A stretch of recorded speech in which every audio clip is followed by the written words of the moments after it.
เมื่อกี้พี่หลิงตื่นเพราะอะไรนะ เสียงน้องออม น้องออมทำอะไรนะ พี่จ้าบอกพี่ง่ายดีแต่น้องออมตัวไม่ออกเลยนะแบบงงแงอยากกินข้าวเหนียวไปกินข้าวเหนียวแต่ว่าต้องใช้ช้อนนะแสดงว่าป้าเป็นเราอ่ะเอามือจ้วงไปแล้วบริต้ากินกินข้าวเหนียวสักหน่อยมามัมแล้วหน่อย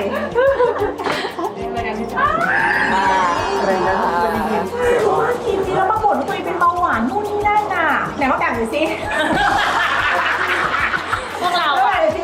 เนี่ยไม่ไหวอย่างเงี้ยมันโซเดียมอย่างเงี้ยไหนไปชิมที่เป็นไงบ้างป้าดูสิจริงมันไม่ดี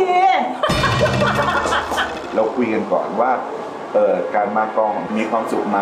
ทำงานมีความสุขอย่างไรหรือไม่มีความสุขตรงนี้เป็นเรื่องสำคัญกับพี่นะเพราะว่าถ้านักแสดงมากองไม่มีความสุขอะงานก็ไม่ดีเลย อุ้ยจดเลยอ่ะอันนี้จดไว้ อันนี้คือจะหนีกอง ทำไม มี อ่ะ กองค่ะ อย่าไปเลยอยู่กับแม่คิดถึง มีหลิงอยู่ให้หลิงอยู่เป็นเพื่อนหนูไม่อยู่แล้ว ดูสิจากเด็กคนหนึ่งอะนะวันเนี้ยนั่งแบบว่า รีรี่นะคะแจ้งเกิดปิดมากอ่ะมากไหมมาก ได้กันไหม ลีลี่ ฉันหมายถึงแบบว่า ได้คุยอะไรกันไหม เป็นไงบ้างอะเรื่องเนี้ยเรื่องที่3จริงเหรอหมายถึงแบบทุกอย่างดูแบบเกิดขึ้นเร็วมากพอเราได้ทำงานกับทีมใหม่ก็แบบก็เจออะไรใหม่ๆอะไรอย่างเงี้ยป้าแจ๋วเป็นไงป้าแจ๋วใจดีมากแต่ว่าได้ยินกิตติศักดิ์มาเยอะมากว่าแบบป้าแจ๋วว่าดุมากเลยนะออมต้องแบบทำตัวดีๆแรกมานี่เครียดเลยจริงเหรอโดนอีกละโดนแน่เลยอย่างเงี้ยสักพักหนึ่งเอ้าไม่เห็นดุเลยเขามาชมเธอเยอะมากเลยนะจริงปะแล้วเป็นไงบ้างทำงานกับพี่หลิงเรื่องที่3ก็เหมือนเดิมรู้สึกว่าการที่เราทำงานกับคนเดิมๆอ่ะมันดีตรงที่แบบถ้าเราลงหลอกกันอ่ะมันจะสบายนึกออกปะคือแบบยูไม่ชอบอะไรก็จะรู้กันหมดแล้วอะไรอย่างเงี้ยแล้วคือมีอะไรก็กล้าถามไม่ต้องเกรงใจแบบเฮ้ยโอเคปะไม่โอเคจะได้ไปก่อนอะไรประมาณนั้นนึกออกว่าแบบมันกล้าถามกล้าพูดกันมันเลยแบบมีความสบายเดี๋ยวมาดึงปิดไมค์มาหนึ่งต้องได้ถามไม่เคยคิดถึงรีบกลับมาได้ไหมล่ะเกิดทัน ได้เดี๋ยวรีบกลับชีวิตยุ่งมากใช่ไหมมันไม่มีวันไหนที่ออมได้หยุดเลยอ่ะเอากันอีก3 ชั่วโมงเท่านั้นเองในชีวิตออม จริงเหรอมีเวลาเล่นเกมบ้างไหม ไม่มีก็คือกลับบ้านต้องนอนไม่งั้น ไม่ทันแล้วนอนไม่พอ ไม่งั้นมัน4 ชั่วโมง3 ชั่วโมงมันไม่ไหว ได้แต่ก็สู้งานนะคะแล้วไปเจอกับหลิงข้างในค่ะบายเดี๋ยวรีบกลับมาพี่หลิงเจอกันได้สวัสดีค่ะ ชอบจังเลยที่เล่นคู่กับพี่เอ็มอีกแล้วอะ อันนี้ผมเล็กไปไหมคะขอโทษค่ะ เมื่อกี้หนูเจอลูกแม่ไปแป๊บหนึ่งแล้วนะไป วิ่งไปห้าง วิ่งไปห้างไงคะเรื่องนี้ สบายดีค่ะ เล่นเป็นแม่ออนอีกแล้ว แม่ออมเล่นยากเล่นยากไหมคะ ยากมากเลย เพราะว่าหน้าไม่ค่อยเหมือนกัน น้องออมเป็นไงบ้างคะ ไม่ได้นอน เขาโตขึ้นเยอะไหมคะในช่วงที่ผ่านมา ก็ยังเหมือนไม่ค่อยโตค่ะพี่จ๋าฝากเอาไปเลี้ยงสักคนไม่มีก็ยังต้องมีใครประกบป้าแจ๋วบ้างพี่หลิงบ้างพี่ทีมงานบ้างอะไรอย่างเงี้ยคือจะปล่อยไปไหนคนเดียวก็อาจจะอันตรายนิดนึง อันตราย อย่างเช่นแบบปล่อยเดินไปไปไหนแล้วเราก็ต้องช่วยกันดูเดี๋ยวแบบอุบัติเหตุกลับมาบ้าง แล้วก็ของหายบ้าง ของหาย จะเป็นอย่างนั้น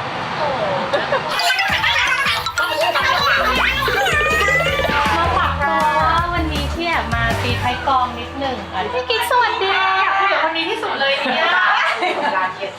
เป็นไงบ้างคะแม่สวัสดีค่ะเหนื่อยไหมคะช่วงนี้เอากระเป๋าไว้เดียว เอาจริงๆซิไหนแล้ว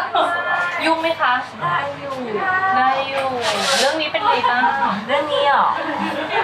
สนุกดีช่วงแรกๆก็กินยาพาราทุกวัน ทำไมอะ ปวดหัว ปวดหัวจากใครปวดหัวจาก แล้วก็น้องออม ทำไมน้องออมทำอะไรให้ปวดหัว คนนี้ก็เสียงสูงแล้วก็พูดเวลาเข้าฉากนะด้วยคาแรคเตอร์แล้วน้องออมก็เสียงสูง โอ้โห จริง ไมเกรนขึ้นอ่ะ ถ้าชีวิตจริงเราเจอเหตุการณ์นี้เรา ถ้าชีวิตจริงก็อาจจะไม่ได้แต่งเลย พี่หนิงช่วงนี้ชีวิตเป็นไงบ้าง แต่พอ ละครปิดแล้วก็จะมีแบบเวลาทำเนี่ยมันมีหลายอย่างเลือกเลยอย่างพี่ก็ต้องอยากทำอะไรอย่างแรกอยากพักเฉยๆแต่จริงๆไม่แย่นะก็คือต้องพักว่าสงกรานต์ที่ผ่านมาไ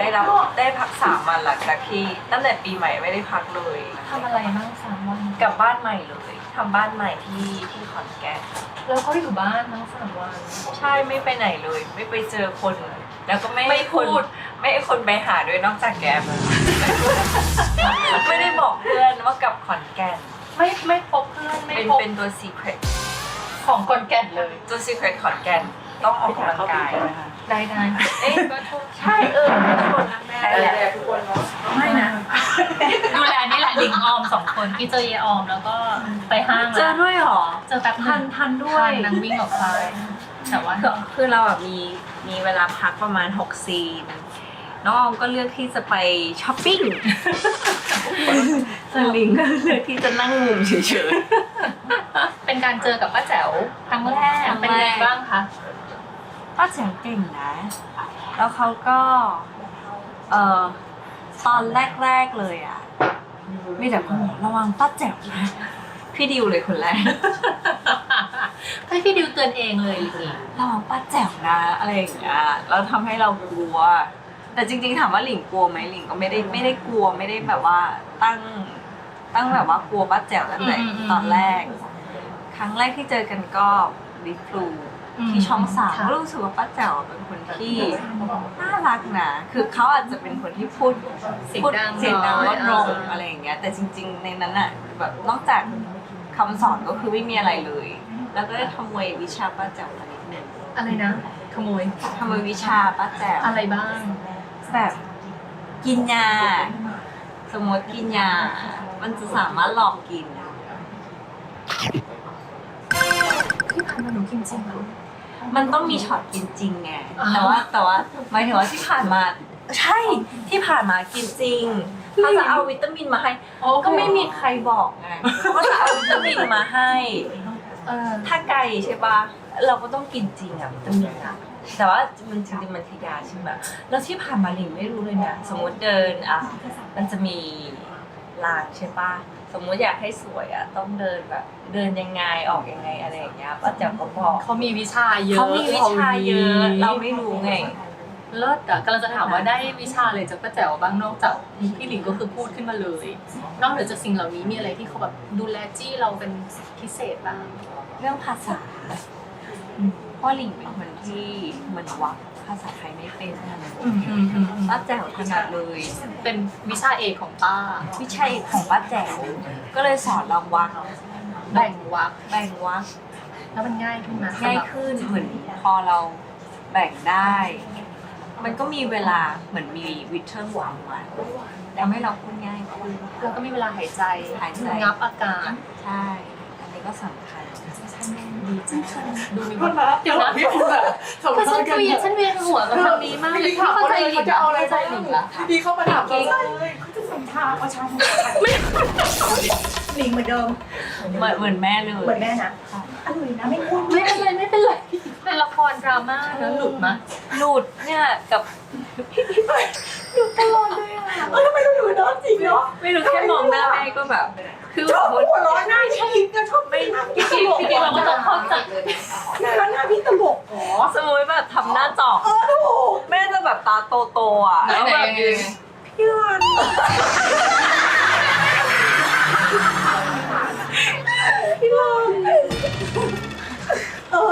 หลุดเรียบร้อย หลุดไม่คือพยายามใกล้แล้วสมมติมีท้องมีคนท้องร้องซึ่งปกติจะปล่อยผ่านใช่ไหม ขำไม่ไหว น่าจะงับทุกอย่างในโลก ใช่ตลกจริงๆนะอยู่ดีแบบอยู่ในความเยี่ยวเลยใช่ป่ะอยู่ดีก็ทำไมกันได้อะ ทุกคนกันได้ยกเว้น ไม่ได้นี่ไม่ได้จริง ถ้าเราสบตาแม่ปุ๊บ เรียบร้อย เรียบร้อย ห้ามสบตาจริงๆนะ ถ้าสบตาปุ๊บคือรู้เลย ไม่ได้ไม่ได้จริงอ่ะ ก็ยังอยากไปตีไทยครัวพี่อยู่นะ วันนี้ด้วยนะ ได้วันนี้ด้วยนะ ลิงไปด้วยนะ ไปบ้านที่ขอนแก่นได้ไหม บ้านคนแก่ บ้านโยง กลับบ้านยังไม่บอกใครเลยค่ะ กลับบ้านยังไม่บอก เขาไม่มีอะไรสักอย่างเลยนะเขาบอก ไม่เป็นไร ไม่มีอะไรบ้างนะ ไม่มี Wi-Fi หลังหมด ไม่มีเลยนะ คือทำน้ำ พี่ทำน้ำอุ่น ไม่ตอนแรกคิดว่ามันมี หัวเอ็นดู คือคิดว่ามันอยู่ข้างใน ลิง อะไรวะคอนโด นึกว่ามันอยู่ข้างในคอนโดมันมีอยู่แล้วให้เรา มีอยู่แล้วคือมันไม่มีตัวเครื่อง แต่มันฝังอยู่ข้างใน มันอยู่ข้างในแล้วพอในบ้านอ่ะมันไอตัวเปิดอ่ะมันมีสีแดงกับสีเงิน เราก็คิดว่ามันต้องอยู่ มัน ข้าง มี ใน อยู่แล้ว น่ๆพออ่าวไม่มีเข้าใจหรอกว่าเป็นคนที่ต้องอาบน้ำอุ่นเท่านั้นอะจะร้อนแค่ไหนก็ต้องอาบน้ำอุ่น แปลว่าสงกรารที่ผ่านมา3 วัน นึกว่าเข้าวัด ไม่ได้อาบน้ำหรอ อาบก็คือก็ไปทำแบบทำสวนหรือว่าทำอะไรก็ได้ให้มันร้อนอ่ะ แล้วก็อาบน้ำเย็น ใช่ออกไปวิ่ง2 รอบแล้วก็เข้ามาอาบน้ำเย็นข้างนี้อ่ะ ตั้งใจว่าจะไปพัก แต่ว่าถ้าจะอาบน้ำต้องวิ่ง2 รอบก่อนจะอาบลิงเราแปลกๆเหมือนกันเนาะเรามีความแปลก ไม่รู้ว่ามัน ๆขอโทษยี่คนนี้พูดตัวคนเดียว ยังไม่จบง่ายๆนะจ๋ามันดิพูดหรือมาก่อนเดี๋ยวเขาอยากเป็นได้ไม่ใช่แล้วจะเอา0%ถูกไหม อ้อเหมือนแม่ อ๋อถ้าสั่งว่าเอาเหมือนแม่จะจบ ใช่เอ้ย เทคนิคนี่ไง อินโทรเวิร์ดมั้ยเป็นคนอินโทรเวิร์ด เพื่อนอินโทรเวิร์ดค่ะถึงขั้น แม่ก้อยขาเยออมเป็นเอ็กซ์โทรเวิร์ดไหมคะ นิดหน่อยนะคะเขามีระหว่างบ้างเขามีระหว่างบ้างกินกับ จะ สา มี มี จะมีแล้วไม่รู้อ่ะคือก่อนหน้านี้รู้สึกว่าออมเป็นเอก พออยู่กับเจ๊แล้วอ่ะ ใช่ เหมือนเริ่มแบบ เริ่มกลายเป็นอินโทรเวิร์ด มีความเป็นอินอะไรยังไงก็ไม่รู้ใช่แต่ก่อนนางแบบไปเที่ยวฉ่ำนะ ใช่ใช่ แล้วจะกินไม่หวาน นางเป็นคนออกไปแบบเจอ ไปเจอเพื่อนอะไรอย่างเงี้ย ไปกินหวาน นี่ขนาดไปขอนแก่นยังไม่เจอเพื่อนเลยอะไม่รู้เพื่อนจะโกรธหรือเปล่าอะ ไม่ขนาดเลยนะเพื่อนเข้าใจ เข้าใจนะ ไม่จบ แต่ตอนนี้ก็คือเหมือนไม่ไปไหนแล้วอะเนาะ เยออมใช่ไหม ใช่แต่ก็ยังมีความนิสัยโทรเวิร์ดอยู่นะ ยังไงคะ อย่างสมมุติออกงานอะไรอย่างเงี้ยจะรู้สึกได้ว่านางมีความ extrovert มากกว่าเรา มากกว่าเราใช่ป่ะรู้สึกว่า ใช่ใช่ เราจะมีรังสีอำมหิตมีรังสีแผ่ออกมาว่าอย่ามาเข้าใกล้ฉันนะ ได้แค่นี้นะพี่เคยคุยกับออมยาวๆแล้วรอบนึงจริงๆอยากคุยกับพี่หลิงมากอยากชวนไปนั่งคุยในรายการบ้างออมเขาบอกว่าเขามีอะไรเขาก็จะพึ่งพาพี่หลิงเยอะมาก ทุกอย่าง ก็ เนี่ย กันและกันแหละหมายถึงว่าเหมือนก็ซัพพอร์ตกันและกัน พี่หลิงมีอะไรที่โดยที่ไม่รู้ตัวเราแบบพึ่งพาเลยเยออมบ้างไหม อ้อหมออาจจะในทางไม่รู้เวลาออกอีเวนต์2 คนก็รู้สึกว่าก็ดีนะมีคนเล่นด้วยมันเหมือนแบบพอทำงานคนเดียวอ่ะมันจะมีบางโมเมนต์ที่รู้สึกว่าถ้าไปคู่อ่ะมันก็มีสีสันดีนะอะไรเงี้ยมันก็อาจจะเพิ่มมาอีกเฉดหนึ่งอย่างไปแฟชั่นวีคอะไรอย่างเงี้ยก็รู้สึกว่าไปกับออมรู้สึกเหมือนปลอดภัยกว่าเขาเรียกว่าอะไรอ่ะรู้สึกมีเพื่อนอ่ะ เหมือนเขา ไปแบบเงา แล้วเหมือนเขาพึ่งพากันในบางจุดเช่นเยออมเขามีอะไรไม่มั่นใจเขาก็จะหาเจ้เขาแต่ว่า ใช่เวลาออมไม่มั่นใจหลิงเพิ่งเห็นคลิปงานบอลช่องหลิงเพิ่งสังเกตว่าน้องออมเดินตามหลิงตลอดเลย จริงเหรอไม่เคยรู้สึกเลย คือเราก็เดินไปเราก็มองไปด้วยที่เราแบบว่าโตมาคนเดียวแล้วมันก็เป็นอินโทรเวิร์ดอ่ะแล้วก็เหมือนเราทำอะไรคนเดียวกินข้าวคนเดียวใช้ชีวิตคนเดียวมาโดยตลอดอ่ะเราก็จะมีmindset บางอย่างที่เราแบบทำเองคนเดียว ดูแลตัวเองได้ ได้อะไรอย่างเงี้ยแล้วพอในคลิปก็คือแบบสมมติเราเดินไปหยิบน้ำต้องเดินตามเราเดินไปจะถ่ายรูปกับปุ๊บน้องไม่เดินตามอะไรอย่างเงี้ยก็เลยแบบเพิ่งเห็นเหมือนกัน ว่าเขาคง เขาก็ติดเราเหมือนกัน ติดเรา ก็เพิ่งเราเหมือนกันนะอะไรเงี้ยอาจจะเป็นความรู้สึก ปลอดภัย ปลอดภัย แล้วพี่หลิงทำไงกับความเป็นอินโทรเวิร์ดพอมาทำงานตรงเนี้ยแล้วแบบโอ้โหไปแฟชั่นวีคไปงานบอลอะไรอย่างเงี้ยมันเจอคนตลอดเวลาเลยอะ เอาจริงๆเราก็ไม่ได้รู้สึกมั่นใจขนาดนั้นนะแต่ด้วยที่ว่าเรานิ่งอะเราจะเป็นคนนิ่งเนาะ ใช่ใช่ใช่ มันก็ช่วยเราอีกแบบ เวลาเราเป็นคนนิ่งแล้วมันก็ดูแบบไม่แบบแล้วยังไงต่ออะไรอย่างเงี้ย ก็คือกลับมาอยู่ข้างในกับตัวเองข้างใน ใช่ เดี๋ยวให้พี่หลิงพักแหละเดี๋ยวไปคุยกับคนอื่นให้น้องพักก่อนน้องมีเวลาพักน้อย ซึ่งคนอื่นขังมา ซึ่งคนอื่นเดี๋ยวเราจะแผนกล้องถามว่าพี่กิ๊กไม่ได้เล่นละครมานานอะไรมันแบบโดนอกโดนใจให้มันเล่นกับป้าแจ๋วเรื่องเนี้ย ถ้าเรื่องนี้คือมันมีก่อนหน้านั้นก่อน คือคุณแอนอ่ะ ใช่ เขาติดต่อไปเรื่องคือเรื่องนั้นก็จริง ๆ ก็ลังเลมาก 1 ใน 100ป่ะ คือใช่1 ใน 100มันเป็นอะไรที่เขาเรียกว่าอะไรอ่ะคือพี่ไม่มีความพร้อมอ่ะหมายว่าตัวเองคิดว่าตัวเองไม่พร้อมเพราะจัดสรรเรื่องครอบครัวไม่ได้ แล้วทีนี้พอรู้สึกว่าตัวเองจัดสรรไม่ได้ก็ไม่เอาดีกว่าพอโทรไปยกเลิกแอนก็บอกแอนก็โทรมาอีกก็คือแอนเตือนนึกออกป่ะเอาแต่แอนก็แบบดูแบบเฮ้ยมันจะไหวพี่จะไหวเหรอแอนเพราะเดี๋ยวนี้ก็ภาระครอบครัวลูกอีกนู่นลูกแกโตแล้วกิ๊กมันลูกเธอ โตแล้วจริงกิ๊กก็แต่ว่าด้วยความที่เราอาจจะติดลูกเราไม่รู้นะจ๊ะ ลูกเธอดูแลตัวเองได้ดีมากกว่าเธอ จะเป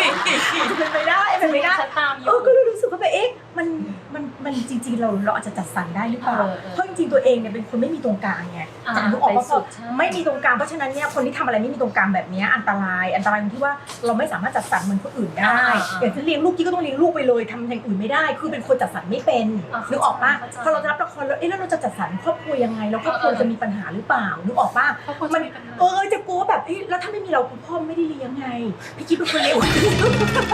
เราก็ ไม่ใช่เอาจริงๆเราต้องรู้ว่าฐานะครอบครัวเราเป็นคนดูแลเองทั้งหมดแล้วถ้าทิ้งให้พ่อทำไม่ได้แน่นอนมันก็แล้วลูกเราจะเคว้งไหมความรู้สึกลูกจะเป็นยังไงอะไรอย่างเงี้ย แต่สรุปก็ ก็สุดท้ายแล้วก็ตีกันไปตีแล้วไงรู้ว่ามีเรื่องตลกอีกนะพอรับแล้วใช่ป่ะแอนขอเปลี่ยนใจได้ไหม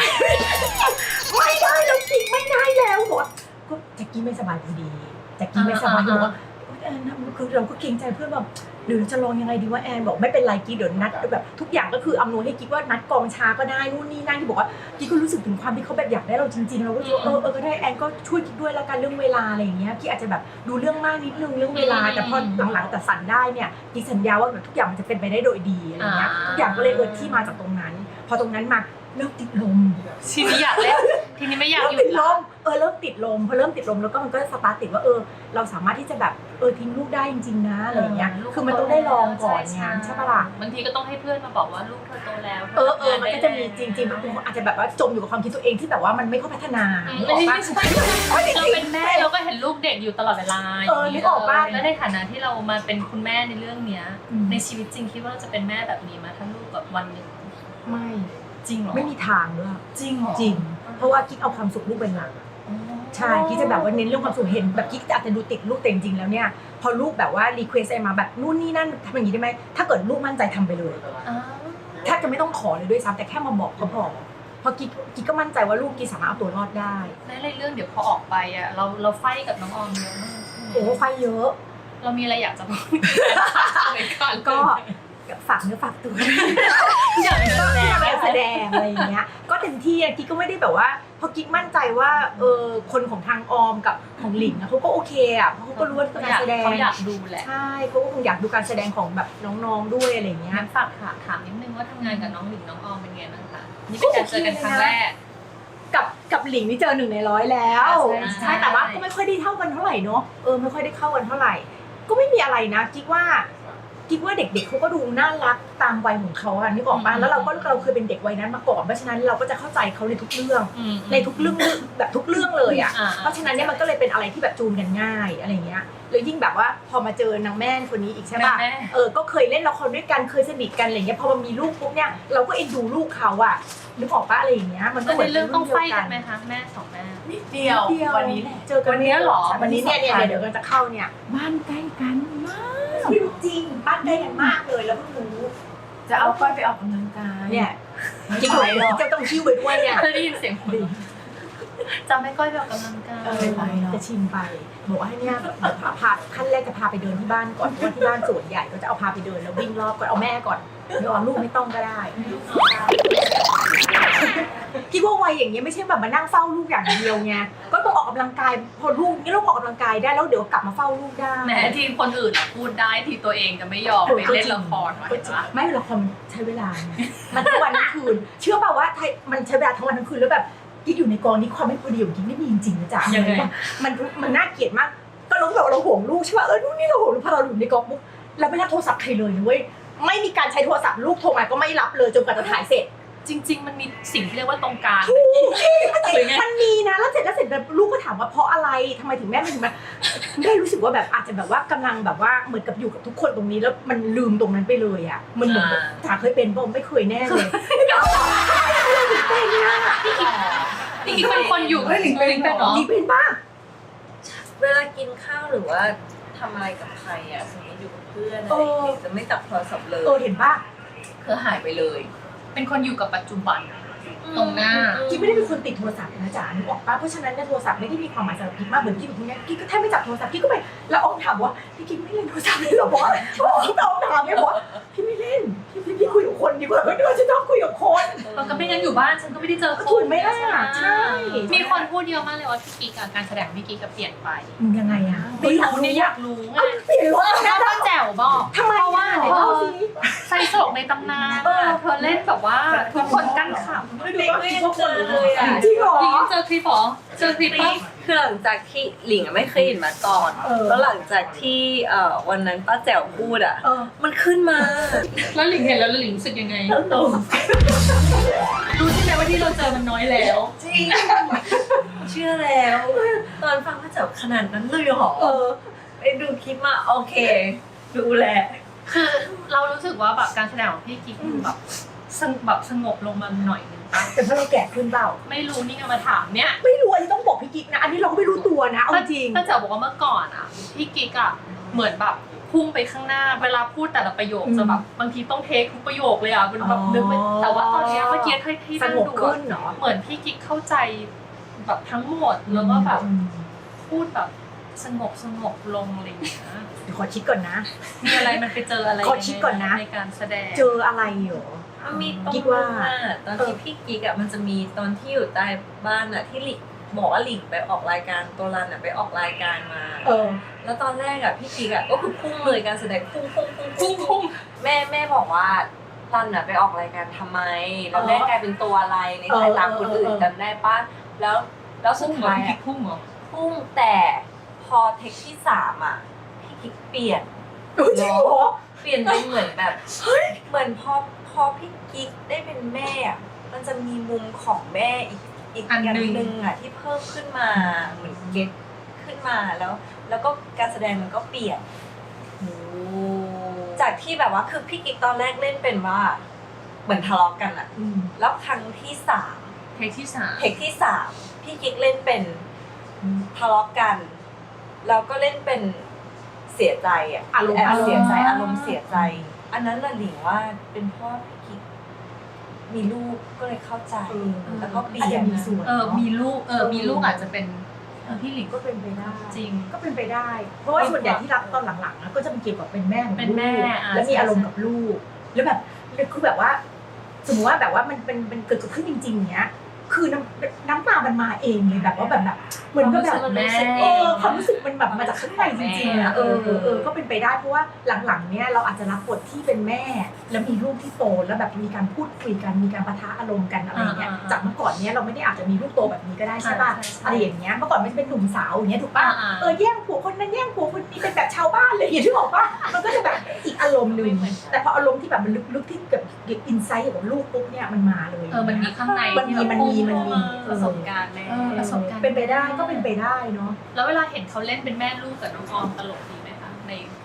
แม่ก้อยทำคาแรคเตอร์ยังไงในการเป็นแม่ออมในละครกับแม่ออมตัวจริง ยากนะ มันน่าจะยากมาก เฮ้ย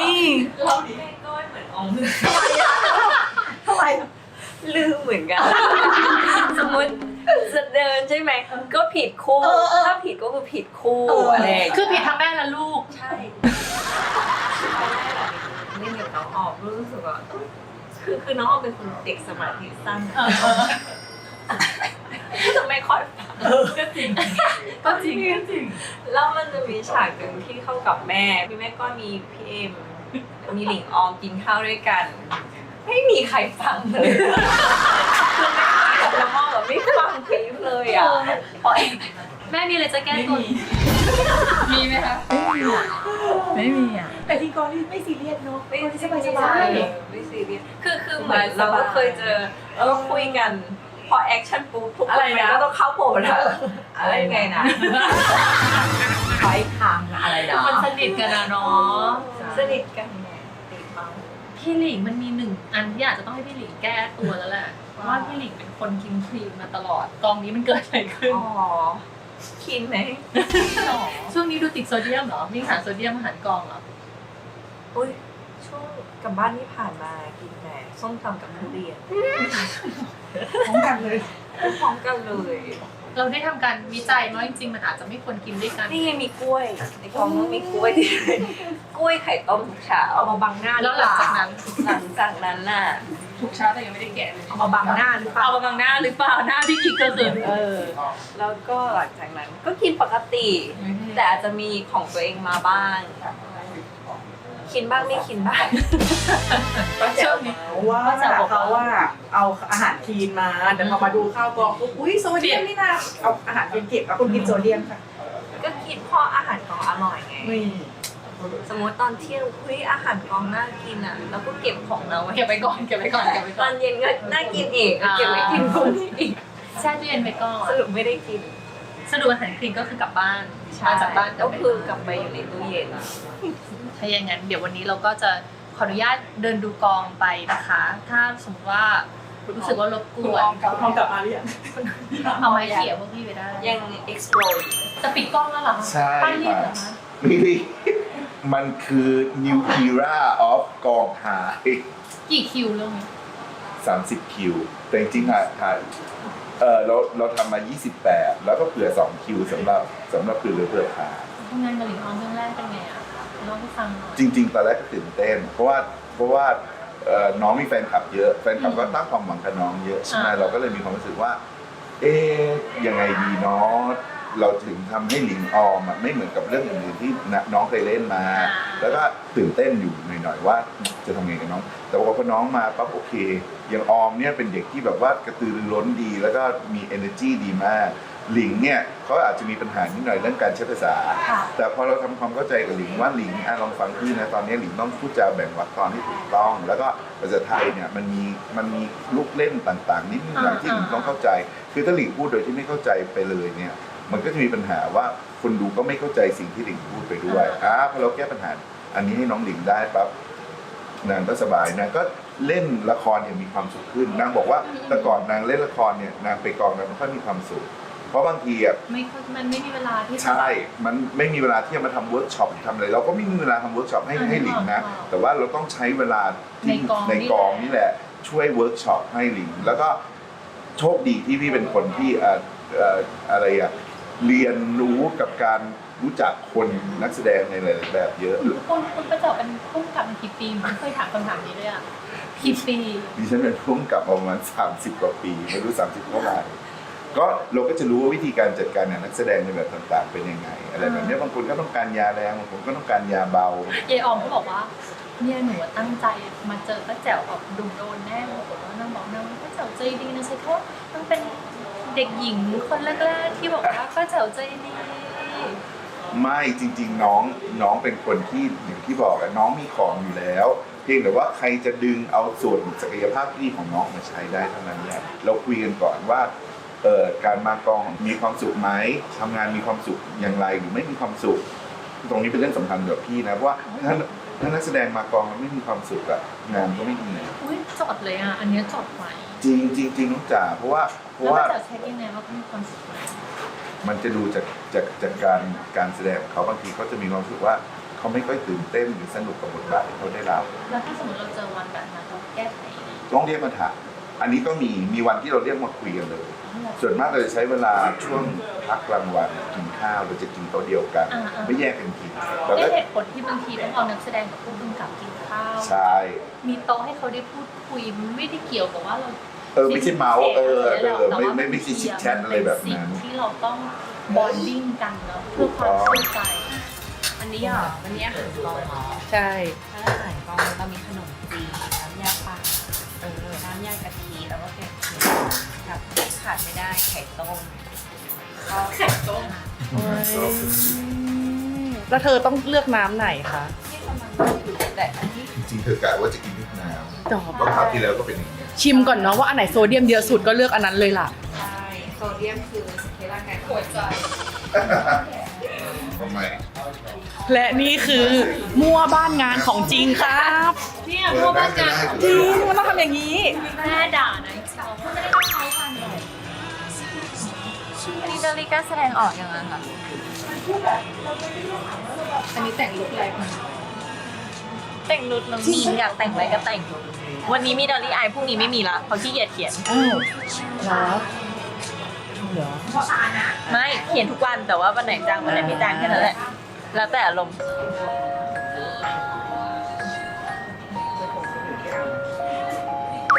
เมื่อกี้พี่หลิงตื่นเพราะอะไรนะ เสียงน้องออม น้องออมทำอะไรนะ พี่จอบอกเพลงอะไรดี แต่น้องออมดูไม่ออกเลยนะประมาณนี้ รู้ตัวไหมคะว่าทำเขาตื่นอะ คือไม่จริงๆอ่ะได้ยินเสียงทุกคน แต่จริงๆอ่ะคือได้ยินเสียงทุกคนคือทุกคนคุยกันแบบ คือก็คุยกันปกติอ่ะ หล่อนโดนผีอำหรือเปล่า แต่เราเสียงน้องออมจะโดดขึ้นมาเหมือนหูตึงอ่ะเคยเห็นคนหูตึงพูดปะ คือมันเสียงดัง ก็ เล จะ ย แบบพิวเสียงดังอ่ะนึกออกปะงอแงอยากกินข้าวเหนียวอยากกินข้าวเหนียวแต่ว่าต้องใช้ช้อนนะถ้าเป็นเราอ่ะเอามือจ้วงไปแล้วปั้นเป็นวงกลมเลยตอนนี้นอกขาบริต้าอยากเปลี่ยนชุดเลยหรือเปล่าบริต้ากินข้าวเหนียวสักหน่อยมามัมสักหน่อย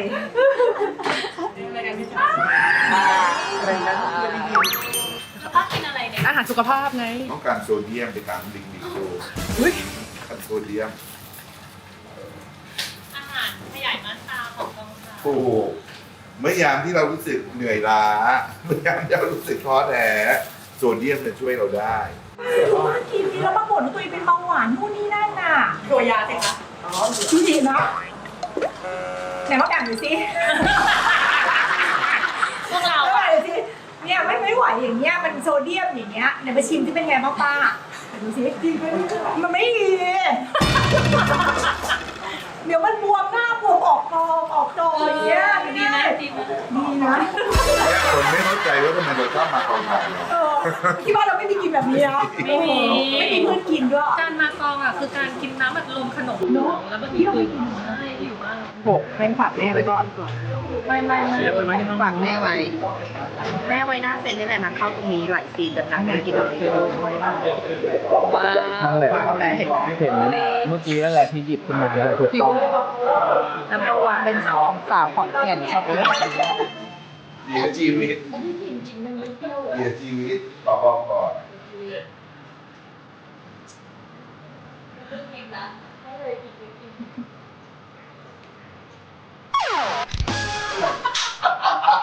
จะบอกแล้วว่าสิ่งที่เวทเราไม่เชื่อ พี่หลิงเป็นอะไรเป้วอ่ะ แป้วเย็ด เป้วนะ เป็นเปรี้ยวฉันเมื่อกี้กินโอ้โหเปรี้ยวมาก my god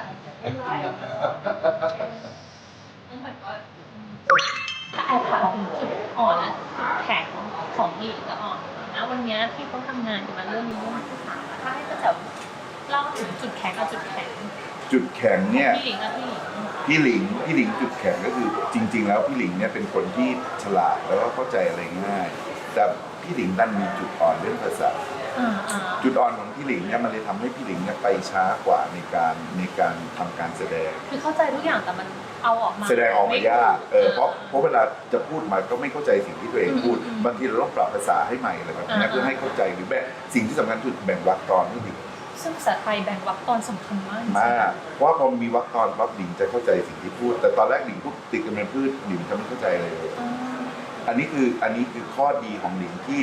เวลาเรากำจัดข้อที่เป็นจุดอ่อนของหลิงไปแล้วเนี่ยหลิงมันจะชูตรงนี้ขึ้นมาชัดเจนหลายเรื่องที่คนบอกว่าอุ๊ยพี่หลิงเล่นแข็งไม่หรอกหลิงไม่ได้เล่นแข็งหลิงมีข้างใน